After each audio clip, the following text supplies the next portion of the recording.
Hi, I'm Svetlana. I'm on the advisory board of the Carolyn Campagna Kleefeld Contemporary Art Museum at Cal State Long Beach. I'll be sharing some of my collection with you today, so let's get into it. Welcome to my living room.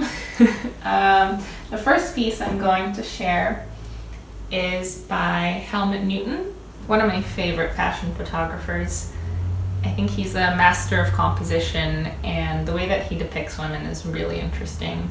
They're kind of poised and powerful, which is sometimes in contrast to what other fashion photography looks like. This is a great example of the way that he uses composition. You have all these planes, and the first one is the model in the foreground, and then the middle ground you have the mirror in which you can see Helmut's reflection as well as the model in her full pose. And then you can see this woman's legs in the reflection. You can't see her anywhere else in the photo, which I love. And then here you have Helmut Newton's wife, June, who's probably directing the scene. And then behind her is an open door that looks out into a busy street. And I think it's just such a phenomenal photo and very interesting to look at. This is not a print by Helmut Newton. This is actually an invitation to an opening of a Helmut Newton exhibit that I worked on. But it was a beautiful print, and it looks great in a frame, and why not? Art can be anything you want it to be. This vase is by a woodworker named Doug Ayers. He worked and lived in Mendicino, California, which was kind of a hub for the crafts movement. This is, I think, made of walnut, and I just love this piece because it catches the light so nicely.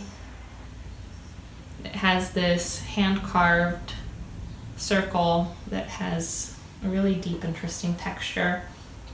I love touching this piece, which is funny because this isn't one of those tactile, everyday pieces, but as anyone who's ever done woodworking knows, after you're done carving a piece or working on it and then you've sanded it about 1,000,000 times and you finish it with either wax or oil, it just feels so buttery and smooth, and it's so satisfying. Probably a bit hard to see, but the bottom has his signature and then the numbers 878. 78 refers to the year that this was made, and 8 is not the month but actually the piece number that was made that year. So this was the 8th piece that was made in the year 1978. Here we are squeezed into my narrow hallway, but I want to show you one of my favorite woven pieces. I've collected quite a few hand-woven rugs and wall hangings, but this is far my favorite. I got it at Goodwill, and I love fiber art because it's like painting with thread. And this one is a good example of that because it has this really cool abstracted pattern amid the seagulls. There's not much that I know about this piece other than what the label says, which is 100% wool made in India, hand woven, and it has a brand name. I know your burning question is, do you have a favorite seagull? And my answer is yes, it's this one.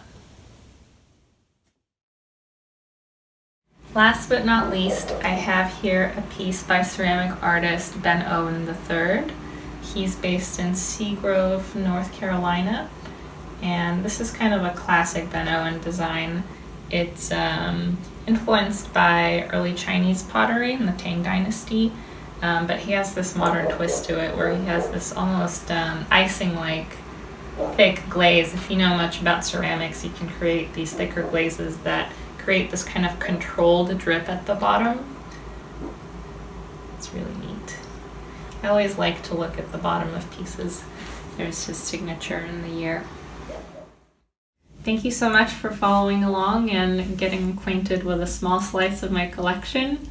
Please check out the rest of our videos. Take care.